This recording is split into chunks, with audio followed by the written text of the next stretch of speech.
Halo guys. Pada kesempatan kali ini, kita akan membahas sebuah film yang berjudul Death Race. Film ini menceritakan tentang seorang kuli pabrik baja yang difitnah karena telah menjunuh istrinya sendiri dan dijebloskan ke penjara. Namun kini, untuk bebas dari tempat itu, beliau harus bisa memenangkan balapan maut yang diselenggarakan oleh pemimpin penjara tersebut. Tanpa basa-basi lagi, langsung saja kita simak alur ceritanya.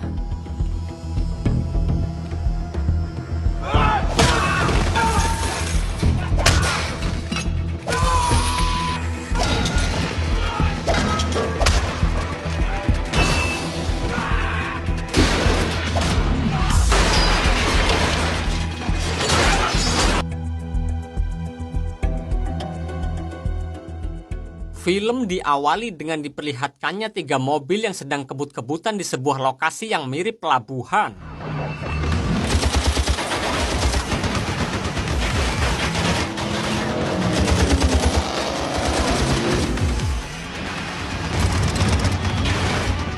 Terlihat di salah satu mobil ada pembalap yang terlihat sangar. Dia adalah Joseph Mason dan orang-orang sering menjulukinya dengan nama Machine Gun Joe. Di mobil lainnya, ada pembalap bertopeng yang dipanggil dengan nama Frankenstein, dan dia ditemani oleh navigator cantik yang bernama Elizabeth Case. Sedangkan mobil satunya lagi hanyalah korban dari aksi ugal-ugalan tersebut.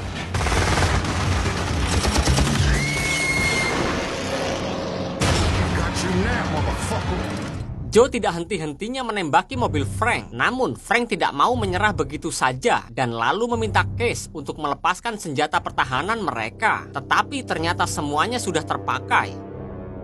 Frank tidak mau menanggapi saran Case yang memintanya untuk mundur. Frank ingin terus melaju sampai garis finish karena merasa mampu menyelesaikannya. Frank lalu meminta Case untuk melepaskan bumper belakang yang akhirnya berhasil mengenai mobil Joe. Aksi Frank tadi pun membuat Joe murka, namun di situ Case tetap meminta Frank untuk mundur, akan tetapi Frank justru mengabaikannya. Frank justru mengusir Case dari dalam mobil.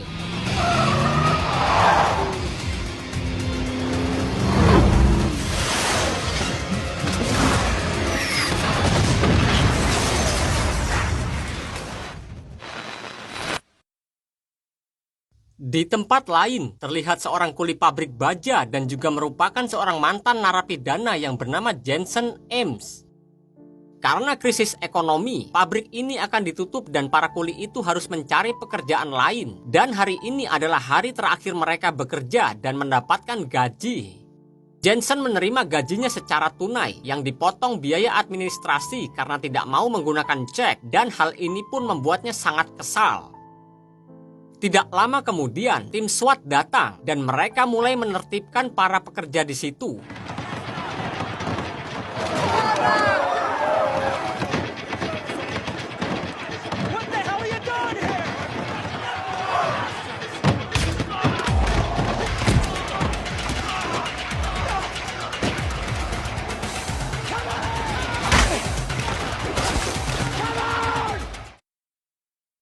Malam harinya, Jensen baru sampai di rumah dengan pakaian kotor yang dia pakai. Dia pun disambut oleh istrinya yang bernama Suzy yang sedang memasak di dapur. Dan Jensen di situ langsung menyerahkan gaji terakhirnya. Setelah itu, Jensen ke kamar anaknya yang sedang menangis untuk bermain bersamanya. Suzy yang masih di dapur lalu mengambil air soda dari kulkas dan terkejut ketika ada orang bertopeng di dapurnya. Sedangkan Jensen yang baru saja selesai mandi, kemudian dia kembali ke dapur untuk menemui istrinya. Namun dia terkejut ketika melihat Suzy tergeletak di lantai dan belum sempat berbicara apa-apa. Tiba-tiba Jensen diserang oleh orang bertopeng yang menyerang istrinya tadi. Lalu Jensen langsung tidak sadarkan diri. Ketika Jensen tersadar, tiba-tiba sudah ada 2 orang polisi yang akan menangkapnya. Dan Jensen dituduh telah menjunuh istrinya sendiri dengan sebuah pisau.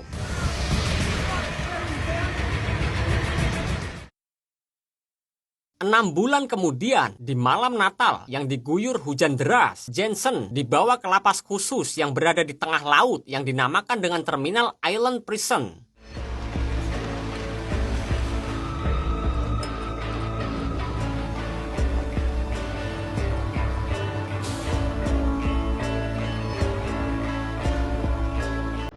Setelah itu, Jensen harus melewati prosedur penerimaan tahanan baru. Dia lalu disemprot air, dipukuli, dan ditaburi bedak. Kemudian, Jensen diantar ke selnya sambil dipantau dari atas oleh seorang wanita sipir penjara yang bernama Hennessy. Ketika sudah berada di dalam sel, Jensen langsung dibully oleh orang-orang satu selnya. Lalu terdengar suara baku hantam dari sel Jensen yang membuat petugas penjara yang bernama Ulrich kembali ke sel itu sambil tersenyum senang. Dia pikir Jensen yang habis dipukuli, tapi ternyata yang terjadi justru sebaliknya.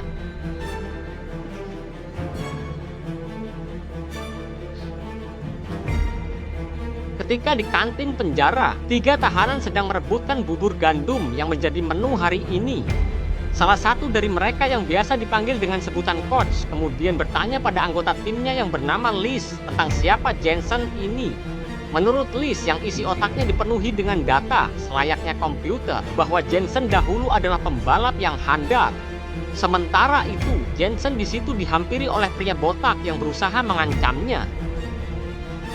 Pria ini kemudian meludahi makanan Jensen dan juga disusul oleh kehadiran seorang pria yang bernama Pachenko. Pachenko ini adalah pemimpin kelompok geng Aryan di lapas tersebut. Lalu, Pachenko memfitnah Jensen sebagai penjunuh istri dan pemerasoy anak-anak. Pachenko bertanya apa yang akan Jensen lakukan tentang hal itu. Kemudian Jensen menghajar mereka dan akhirnya dia dibawa untuk menghadap Hennessy di kantornya.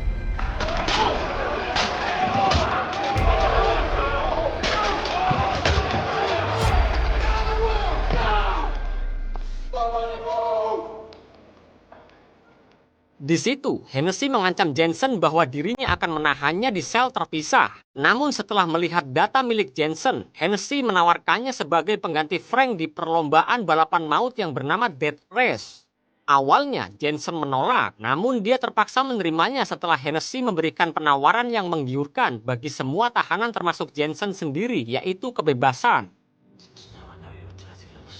I'm offering you your freedom, Mr. Haynes. You're a skilled driver. Kemudian Hennessy menghampiri coach dan timnya di bengkel penjara. Hennessy mempercayakan Jensen sebagai pembalap tim coach untuk turun di balapan yang akan berlangsung dalam waktu seminggu lagi. Anggota tim akan menyiapkan Jensen sebagai Frankenstein dan tidak akan ada seorang pun yang tahu identitasnya saat balapan nanti kecuali timnya dan petugas lapas. Menurut coach, Hennessy memang membutuhkan sosok Frank karena rating balapan ini menjadi turun tanpanya. Lalu, coach memperlihatkan mobil yang akan mereka pakai untuk balapan kepada Jensen, yaitu Mustang VH. Kemudian di situ Jensen membuat mereka terkesan dengan pengetahuannya tentang spesifikasi otomotif. Wajarlah, dulunya dia adalah pembalap yang handal. Dan saat membuka pintu untuk melihat interior mobil, Gunner menunjukkan bagian terpenting di dalam mobil, yaitu korek api.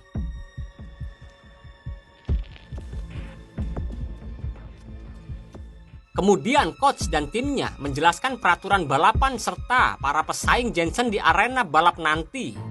Selain Joe, ada 14K yang merupakan lulusan MIT. Ada juga Hector Grimm, sang malaikat maut karena dia adalah pembalap yang paling banyak menjunuh di lintasan. Pachenko juga turut disebut dan juga ada Travis Colt, si pembalap NASCAR. Saat sedang menjelaskan semuanya, tiba-tiba mereka dihampiri oleh Joe dan kelompoknya. Joe di situ lalu mengejek Jensen, namun Jensen berusaha untuk tenang. Joe terlihat malu sendiri karena leluconnya tidak dianggap oleh Jensen. Tidak lama kemudian mereka melihat mobil petugas penjara yang membawa tahanan yang menggunakan gelang GPS. Kemudian Jensen jadi teringat oleh orang yang menyerangnya di rumahnya karena pria bertopeng itu juga memakai gelang seperti itu. Tibalah hari pertama balapan siap dimulai. Terlihat Hennessy memberikan Jensen topeng yang akan dia pakai sebagai Frankenstein di dalam selnya. Dan para tahanan pun bersorak meneriaki nama Frankenstein saat Jensen melintas di depan sel mereka. Ketika sampai di lintasan balap, Jensen mulai memasuki mobilnya setelah diberi wejangan singkat oleh coach supaya jangan banyak bicara. Beberapa saat kemudian, para tahanan wanita juga turun dari bis yang disambut meriah oleh para tahanan pria.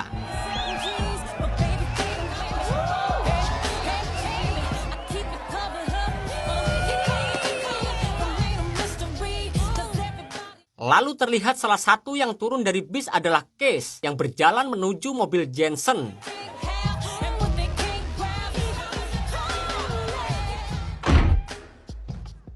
Ketika Case dan Jensen berkenalan di dalam mobil, Joe tiba-tiba datang dan mengancamnya. Namun Joe lalu dihalau oleh Ulrich. Kemudian Coach datang untuk menutup kaca jendela mobil dan Jensen pun bisa melepaskan topengnya.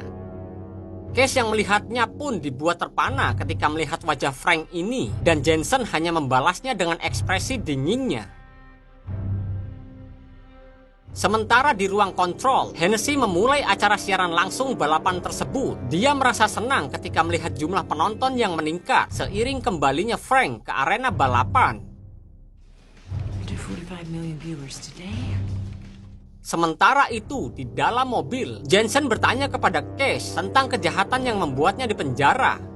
Lalu Case mengatakan bahwa dia telah menjunuh seorang polisi baik yang ternyata adalah suaminya sendiri. Meskipun baik, namun suami Case ini suka menipu.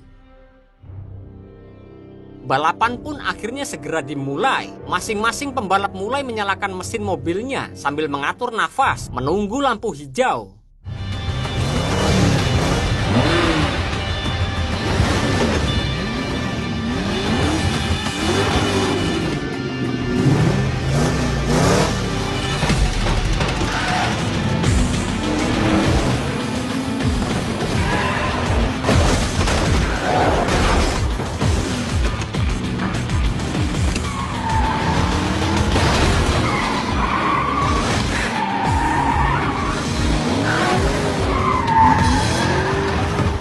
Kemudian, Case memberitahu Jensen sebuah jalan pintas yang membuat mereka langsung memimpin balapan.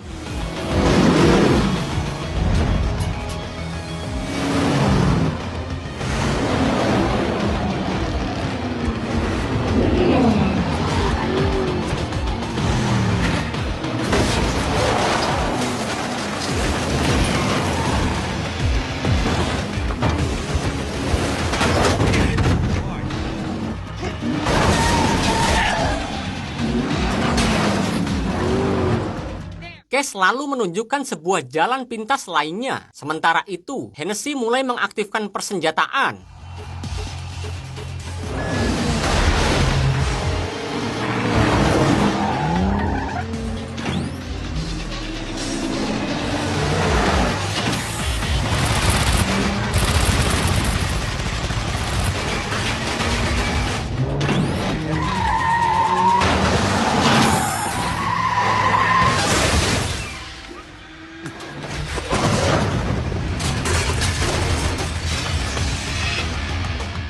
Joe yang juga berhasil mengaktifkan senjatanya langsung memburu dan menembaki Hector karena menumpahkan minyak sehingga membuat mobil Joe terpleset.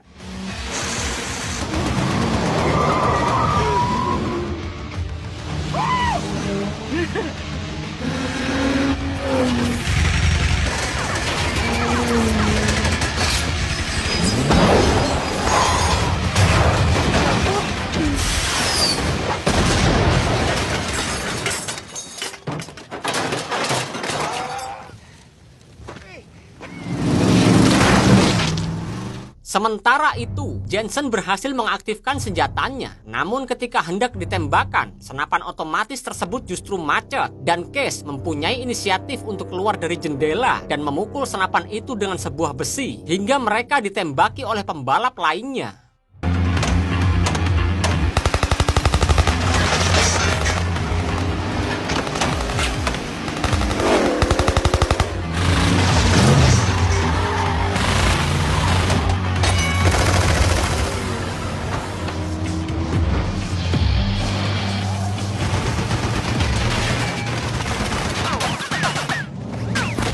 Lalu Jensen berhasil mendapatkan senjata pertahanan, namun semuanya tidak berfungsi yang membuat Coach menjadi kesal.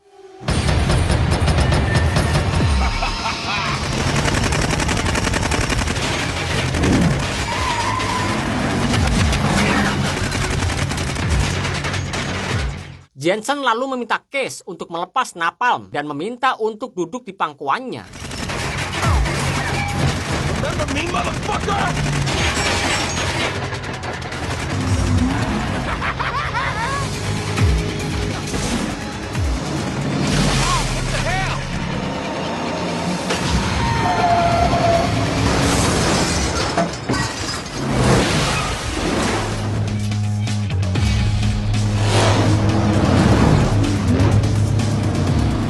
Balapan pun terus berlanjut dan saat menyalip mobil Pachenko, Jensen melihat dia mengarahkan tangannya yang membentuk pistol kepadanya.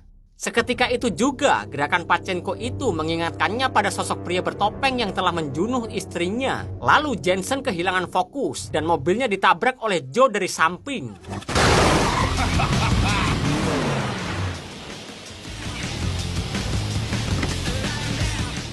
Balapan babak pertama pun usai dan semua pembalap yang masih hidup dimintai mempersiapkan diri untuk babak kedua. Kemudian Jensen mulai memasuki bengkel dengan mobil yang rusak parah dan membuat coach marah. Gunner yang memeriksa senjata pertahanan mobil ternyata mendapati semprotan minyak yang berfungsi dengan baik. Padahal saat balapan, Case mengatakan senjata itu rusak. Mereka semua pun menatap curiga kepada Case yang tiba-tiba pergi. Sementara Jensen yang berusaha mendekati mobil Pachenko dihalangi oleh Ulrich. Kemudian Ulrich membawa Jensen menghadap Hennessy di kantornya. Jensen pun di situ mencurigai bahwa Hennessy sengaja menjebaknya supaya dia tetap di penjara dan mengikuti balapan maut ini. Ketika Jensen memutuskan tidak akan balapan lagi, Hennessy menunjukkan foto anak Jensen yang kini diasuh oleh orang lain. Dan untuk mengetahui keberadaan anaknya ini, Jensen harus mengikuti aturan Hennessy.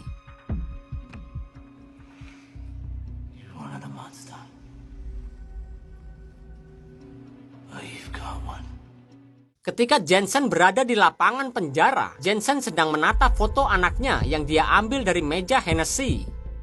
Coach pun kemudian menghampirinya untuk mengobrol. Di situ Coach bercerita bahwa dia sudah bebas 3 tahun yang lalu, tetapi dia kembali lagi ke lapas karena tidak bisa beradaptasi dengan banyaknya perubahan zaman di luar sana. Jensen yang sangat merindukan istrinya pun lalu mengatakan sebuah dugaan kepada Coach bahwa dia sengaja dijebak oleh Hennessy supaya bisa menjadi Frank di balapan maut ini.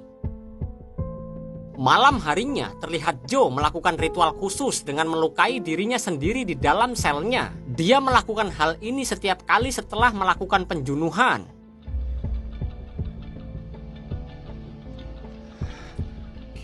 Sementara itu, Jensen yang sedang berada di bengkel untuk memperbaiki kerusakan mobilnya, tiba-tiba Liz datang dan menyarankan dirinya untuk beristirahat. Awalnya Jensen menolak, tetapi ketika melihat Pachenko melintas, dia meletakkan gerindanya dan berjalan mengikuti Pachenko.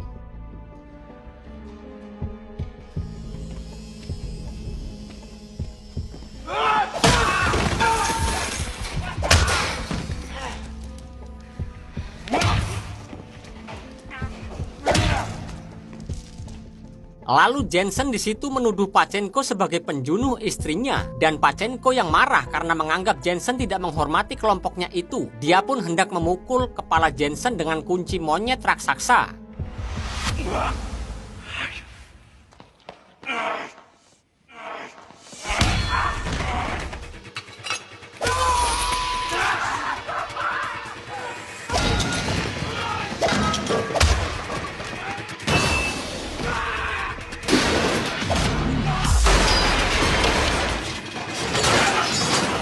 Pachenko yang kini tidak berdaya pun akhirnya mengakui perbuatannya.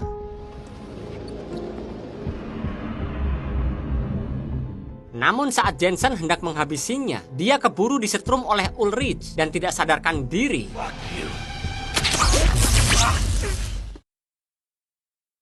Keesokan harinya, balapan babak kedua siap dimulai. Coach dan timnya yang baru turun dari bis terkejut ketika melihat sebuah bengkel baru yang sangat luas. Sementara itu, Jensen yang sudah mempersiapkan diri sembari olahraga di selnya, dia pun dijemput oleh Ulrich untuk balapan. Saat di garis start, 6 pembalap yang tersisa mulai menghidupkan mobilnya masing-masing. Ketika lampu hijau menyala, semua pembalap langsung tancap gas kecuali Jensen. Dia sempat diam lalu menjalankan mobilnya dengan perlahan yang membuat coach kebingungan. Sepertinya Jensen memiliki sebuah rencana sendiri. Lalu Jensen di situ langsung menanyakan kecurigaannya kepada Case bahwa Case ini sengaja menjunuh Frankenstein. Case pun akhirnya mengakui semuanya bahwa Case disuruh oleh Hennessy melakukan sabotase senjata dengan imbalan kebebasan untuknya. Case mengatakan Hennessy tidak ingin Frank mendapatkan kebebasannya agar Frank bisa tetap balapan di penjara. Begitupun yang kini terjadi kepada Jensen. Kemudian Jensen mulai menambahkan kecepatan mobilnya dan melewati para pesaingnya satu persatu.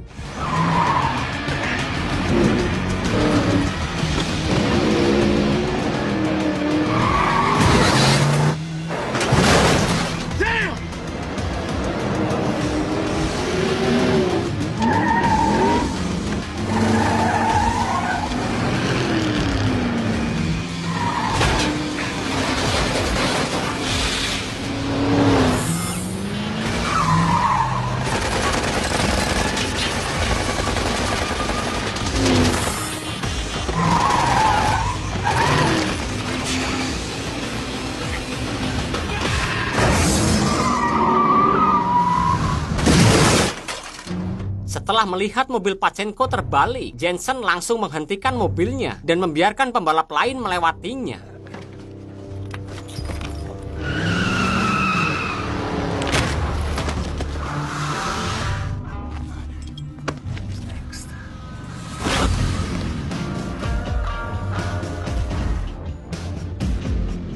Sementara itu, Joe yang berada di posisi paling belakang hendak menembaki Jensen yang dilihatnya masih berada di luar mobil. Tetapi ketika ingin menembak senjatanya justru macet. Karena kesal, Joe pun langsung menendang keluar navigatornya dan lalu singgah ke bengkel untuk merekrut navigator lain yang masuk ke mobilnya dalam kondisi terpaksa. Lalu Hennessy memerintahkan agar kapal tempur untuk dilepaskan. Kapal tempur itu adalah mobil truk dengan persenjataan lengkap yang dibangun oleh Hennessy di bengkel barunya.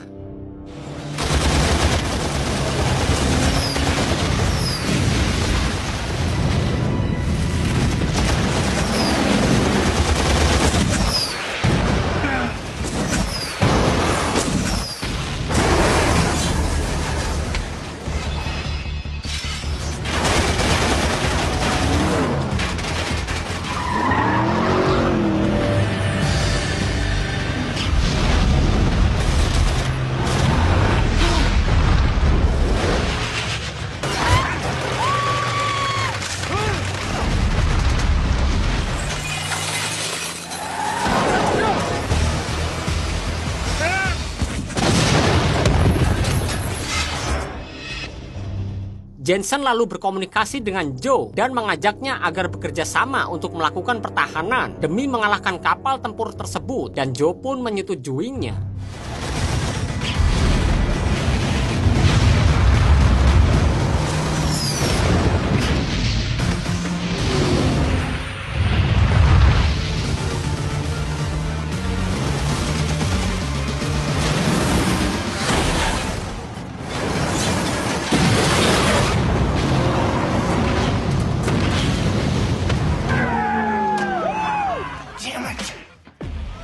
That's entertainment.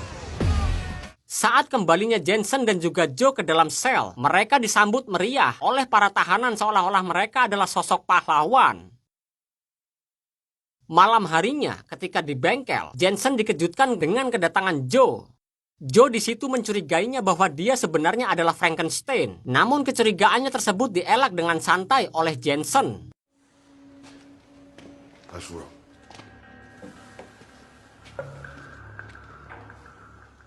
Sementara itu, Hennessy dan Ulrich menyusun rencana untuk menjunuh Jensen tanpa menghilangkan sosok Frankenstein. Keesokan harinya, balapan babak ketiga atau final siap dimulai. Terlihat Ulrich sedang merakit alat peledak dan menempelkannya di bawah mobil Jensen di saat Hennessy berpidato di lapangan di depan para tahanan. Setelahnya, coach menunjukkan video Hector menjelang kematiannya kepada Jensen. Berdasarkan pernyataan Hector di video itu, Jensen lalu merencanakan sebuah strategi dengan meminta tambahan setengah galon bensin ke dalam tangkinya. Kemudian, Jensen menghampiri Joe di bengkelnya. Joe di situ menyatakan ambisinya untuk memenangi balapan ini supaya dia bisa segera bebas. Namun Jensen meminta Joe untuk berbicara dengan Frank terlebih dahulu. Jensen sepertinya sedang merencanakan sesuatu. Waktu balapan pun telah tiba. Joe merekrut navigator baru dan memasang rudal Rusia di atas mobilnya. Sementara itu, di dalam selnya, Jensen diintimidasi oleh Hennessy tentang masa depannya. Jensen dianggap tidak mampu membangun masa depan yang baik bagi putrinya, dan Hennessy menawari Jensen untuk tetap balapan di penjara meski nanti dia jadi pemenangnya. Kemudian Jensen melangkah masuk ke dalam mobil. Case ternyata berkata jujur kepada Jensen bahwa dia diminta Hennessy menghalangi kemenangan Jensen. Sesaat kemudian, dua pembalap sudah berada di garis start, lampu hijau menyala, dan mereka langsung tancap gas.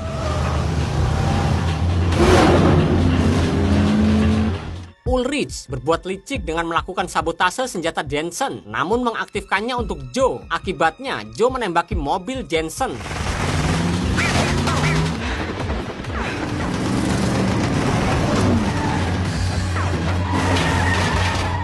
Hal yang sama dilakukan Ulrich untuk senjata pertahanan. Kemudian Ulrich melakukan sabotase kembali dan membuat Hennessy tersenyum senang karena Jensen mulai terlihat kesulitan.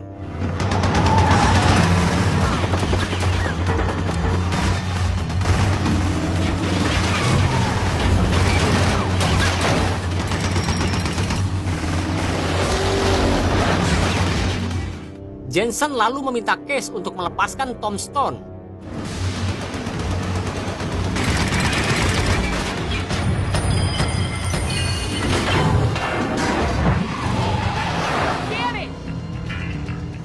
Coach lalu memberitahu Jensen bahwa ada tameng di depan mereka dan Hennessy membiarkan Jensen untuk mengambil tameng itu supaya balapan menjadi lebih menarik. Tetapi tidak disangka, Joe melakukan tembakan tidak terduga hingga membuat tim Jensen mulai merasa khawatir. Sementara itu, Hennessy memerintahkan Ulrich untuk mengaktifkan peledak pada mobil Jensen.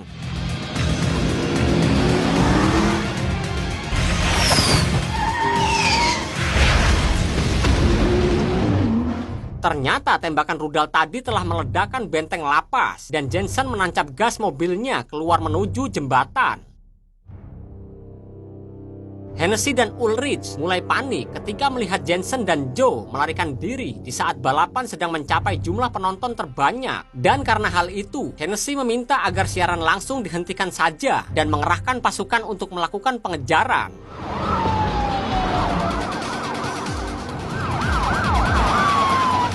Dari ruang kontrol, Hennessy menekan tombol pemicu peledak yang telah Ulrich pasang di mobil Jensen. Ternyata peledak itu sudah diamankan oleh coach sehingga tidak berfungsi. Karena semakin kesal, Hennessy pun meminta pasukan helikopter untuk menyerang mereka. Sementara itu, Jensen yang masih di perjalanan, dia akhirnya memberitahu identitas aslinya kepada Case. Merasa sudah semakin tersudut, Jensen kemudian meminta Case untuk menarik tuas merah yang ada di depannya dan terlepaslah galon bensin tambahan itu.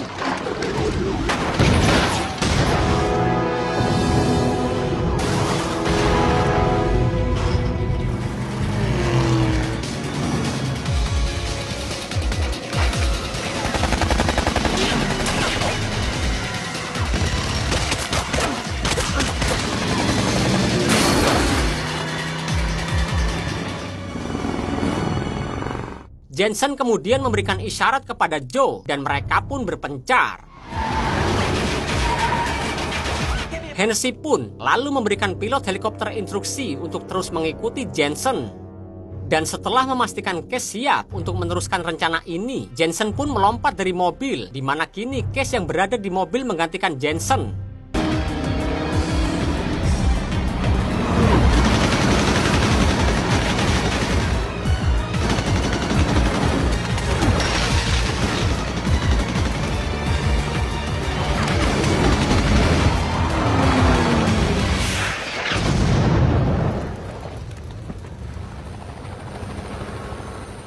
Case pun akhirnya keluar dari mobil dengan mengenakan kostum Frankenstein dan berdiri di atas mobil selagi para tentara turun dari helikopter untuk menjemputnya. Sementara Jensen dan Joe melarikan diri dengan menumpang kereta api yang akan melintas. Joe memutuskan untuk pergi ke Miami, sedangkan Jensen ingin menjemput putrinya terlebih dahulu. Sementara itu, di kantor Hennessy, Ulrich datang dan melaporkan bahwa Frankenstein telah ditangkap.